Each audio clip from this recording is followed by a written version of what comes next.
A túa posesividade coñece as miñas formas. Fálasme de cousas de maiores, tiven que engulirte na miña cabeza. Logo comezamos a...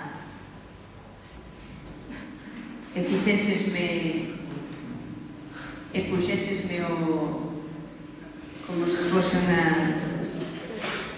un asunto de sintonías. E non sei como é que o faz tan ben. Das apariencias, non? Do que é e do que parece, non? Das primeiras impresións que creamos nos demais,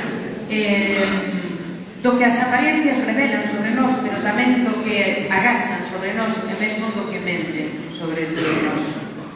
Alguna vez coñecestes así alguna persoa que primeiro parecía unha cousa e despois era outra? Pasa as veces. Entón, inspirada nesa experiencia, eu tamén escribí este pequeno poemilla que se chama Contos de Fadas.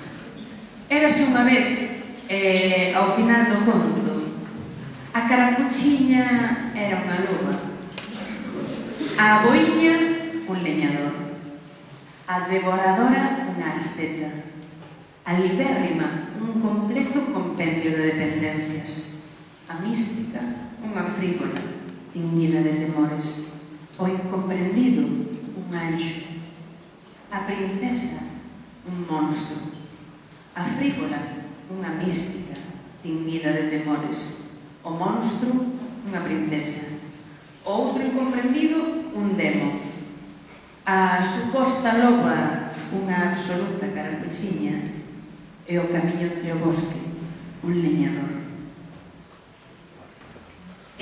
Outro poema que creo que vai ser o último porque xa nos dá de tempo, pero non, vai ser o último. Chameille así influenciada por ese conxunto musical que se chama AC/DC. Puxenlle Highway to Heaven, facendo un xogo aí con dos seus títulos, porque, bueno, estou encantada de vir aquí, por iso aproveito para despedirme, volvendo a reiterar as grazas. Foi un gusto vir desde Coruña, que é onde vivo, a máis viñen pola autopista, que a mí me gusta moito conducir soa así na autostrada e tal. Hai un estudo que di que no coche, sobre todo conducindo as horas, é onde a xente máis se inspira, non? Porque como que te quedas aí cos teus pensamentos, aí, pois a introspección, aí, pois a concentración. O segundo é o baño, o primeiro é o baño, o segundo é o coche, non é tal? E entón, eu inspiro-me moito conducindo, e entón escribín estes 4 poemillas moi breves que se chaman Highway to Heaven. Na autoestrada quedan marcas de curvas imposibles, liñas vacilantes que acaban directas contra a mediana.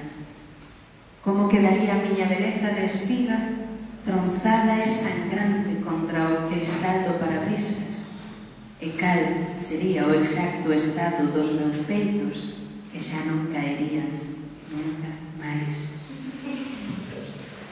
Cápsula de sol, entre isto e nada, un minúsculo movimento, un descoido, unha parva regandixa de azar e o sonrosado peso dos meus osos contra a cuneta. Unha bolboreta de frío atravesa o paso, os meus ollos quedan prendidos do seu salto e... teño sorte. 1, 2, 1, 2, 1, 2. Se neste preciso ímpeto cruzase polo meu carril o